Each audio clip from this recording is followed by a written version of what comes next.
vídeo eu vou te contar 7 erros que você não pode cometer ao investir. E eu não vou falar erros aqui do tipo, eu não tenho muito dinheiro, então eu não posso investir.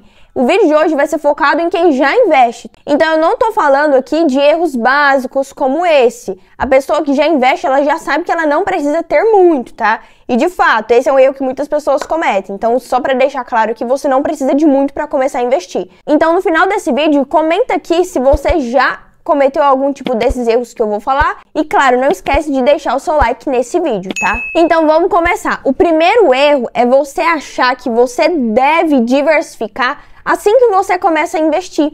Então, se você recebe ali R$100 e quer investir, muitas vezes as pessoas cometem esse erro de querer diversificar R$100.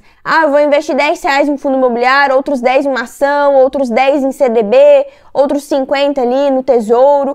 Isso é errado, porque acaba que você vai dando tiro para todos os lados e não foca em um só. E depois, quando você precisar desse dinheiro, vai que você precisa desse dinheiro para alguma emergência, por exemplo, e está investindo em ações, em fundos imobiliários. É claro que você pode vender essas ações, porém você tem o risco, de vender abaixo do preço que você comprou. Então não vale a pena você investir e diversificar com pouco dinheiro. E eu cometi esse erro quando eu comecei a estudar sobre outros investimentos também. Quando eu comecei a investir de fato, eu queria sempre diversificar.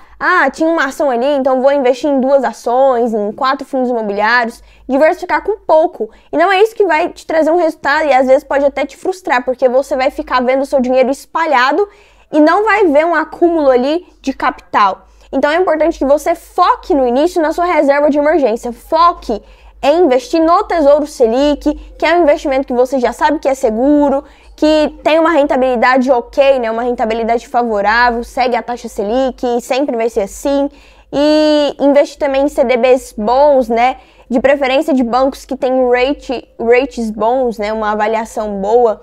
Então não foque em diversificar com qualquer valor. É claro que diversificar é importante, não estou falando que não, porém quando você já tiver um valor ali maior o suficiente, para você diversificar com qualidade. Não adianta diversificar de qualquer forma. E o segundo erro é ficar caindo nessas promoções de CDBs. Abra sua conta aqui e invista o seu dinheiro em um CDB que rende 120% do CDI, 150%. Geralmente essas promoções são temporárias, de 3 meses. Então, para que você vai ficar abrindo conta em vários bancos? É melhor você deixar o seu dinheiro ali rendendo um valor seguro, que você sabe que vai ter aquele valor ali, que você sabe que o banco onde você está investindo é confiável. Então, de preferência, esse valor, por mais que seja pequeno que você esteja investindo, é um valor que você não quer perder. Então, já que é para investir, invista bem. Então, escolha um CDB de um banco bom, por exemplo, um banco que você sabe que é muito difícil de quebrar.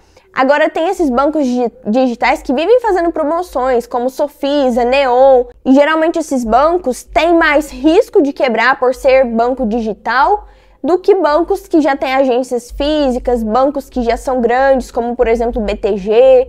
Então, se você investir o seu dinheiro em um bancão que você já sabe que é confiável, você vai correr menos risco, Então é melhor investir bem do que ficar nessas promoções, pulando de promoção para promoção, caindo nessa ladainha de que invista o seu dinheiro e faça render 150% do CDI com liquidez diária. Isso é promoção temporária, tá? Então muitas vezes não vai valer a pena você ficar abrindo conta assim. E agora, o terceiro erro é você investir em algum ativo só por ser isento de imposto de renda e não fazer conta. E aqui entra no caso das LCIs e LCAs. Às vezes as pessoas investem achando, eu vou investir em LCI e LCA, vai ser muito melhor do que CDB porque é isento de imposto de renda, ou muito melhor do que o Tesouro Selic. Mas será mesmo? Se você for investir pensando no curto prazo, realmente sim, vale mais a pena, dependendo da LCI e da LCA, dependendo da rentabilidade. Se estiver rendendo ali uns 92% do CDI, 95%, aí sim, isso pensando a curto prazo. Porém o CDB, ele sempre é uma palavra forte, mas na grande maioria das vezes vai render muito mais do que uma LCI a longo prazo, tá? Por mais que tenha imposto de renda. Se a gente for pensar isso num período de 5 anos, 10 anos, aí vale mais a pena CDB. Então você tem que fazer conta. Então esse é um erro que muitas pessoas cometem, investir sem fazer conta só pelo fato do investimento ser isento de IR. O próximo erro, que já é um erro meio polêmico, é achar que consórcio é investimento.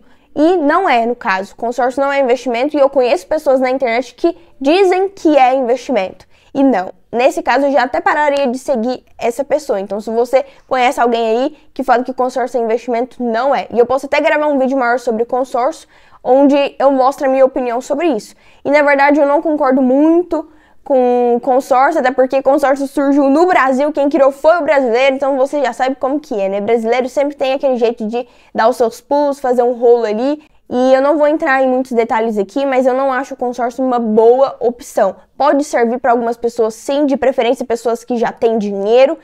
E se a gente for comparar financiamento com consórcio, entre um ruim e um pior, o que você escolheria? Eu escolheria um ruim, que seria o financiamento. E o próximo erro, quando a pessoa vai investir, é esquecer que na hora do resgate, ela vai ter que pagar IOF, imposto. Então isso é uma vantagem, por um lado, porque se você sabe que você tem que pagar imposto IR, né, IOF e tudo mais, você vai querer evitar fazer o resgate daquele investimento. Mas se por um lado você não sabe que vai ter que pagar IOF em 30 dias, por exemplo, aí pode ser que você resgate aquele dinheiro sem perceber e fique resgatando ali, sempre investe, mas sempre resgata no mesmo mês, por exemplo, na mesma semana. Aí não tá valendo a pena, o seu investimento não tá rendendo o que deveria render, porque você tá quebrando essa rentabilidade ao meio, você sempre tá resgatando. Então você tem que ter ciência de que quando você investe, toda hora que você for resgatar, você paga imposto, paga IR, paga IOF, né, dependendo do período. O IOF é cobrado até o 29º dia. No dia 30 ele já é isento. Então, se você investir o seu dinheiro e no mesmo mês você já quer resgatar, você vai pagar 2 impostos numa cajadada só, o IOF e o imposto de renda. Tenha consciência disso para você evitar resgatar o seu dinheiro desnecessário, né? Agora, os próximos erros são mais simples, faltam 2. E o 6º erro é você não saber o seu perfil de investidor. É você abrir uma conta ali na corretora e às vezes não saber ou não seguir o seu perfil de investidor. Então, sempre que você abre uma conta, é importante você responder aquele formulário de investidor, chama formulário Suitability. Geralmente vai sempre estar ali naquela chavinha de ferramenta, sabe? Tipo configurações na sua corretora. Então, você vai lá naquela parte do seu perfil e vai encontrar esse formulário. É só você preencher e aí você vai ver qual é o seu perfil e, consequentemente, a corretora vai disponibilizar investimentos para o seu perfil. E com o passar do tempo você vai avançando e vai investindo em investimentos mais rentáveis, mais arriscados, melhores também. E o último ponto é não ter paciência. Que você pode achar que é um clichê, mas é aquele tipo de clichê que muita gente negligencia. Então, se você quer investir e não tem paciência, então não invista. Porque investimento é para longo prazo. Investimento não é para semana, não é para você investir e resgatar mês que vem. Então, se você já está cansado de saber disso, se você achou que esse último erro aqui foi um erro muito clichê, mas você ainda continua fazendo, então significa que você ainda vai me escutar falar mais disso. Significa que você ainda não está cansado de escutar. Porque se você investe e ainda tem aquele tipo de pensamento, eu vou investir para pegar o lucro aqui. Vou comprar uma ação e vender na alta para obter aquele lucro rápido e depois gastar. Se você é esse tipo de investidor, significa que você não tem paciência. E aqui no meu canal, o foco não é ensinar sobre isso, ensinar sobre investimentos de curto prazo, sobre day trade, swing trade, tá? Eu tô aqui pra gente crescer juntos, visando longo prazo. E esse foi o vídeo, galera. Eu espero que você tenha gostado, eu espero que eu tenha te ajudado. Se tiver ficado com dúvidas, deixa aqui no comentário. Não se esqueça de se inscrever e de curtir esse vídeo, porque me ajuda demais. Meu nome é Isadora Cecília e esse é meu canal Eu Tô Rica. Aqui tem tudo sobre finanças, menos a desculpa. Te vejo no próximo vídeo. Tchau!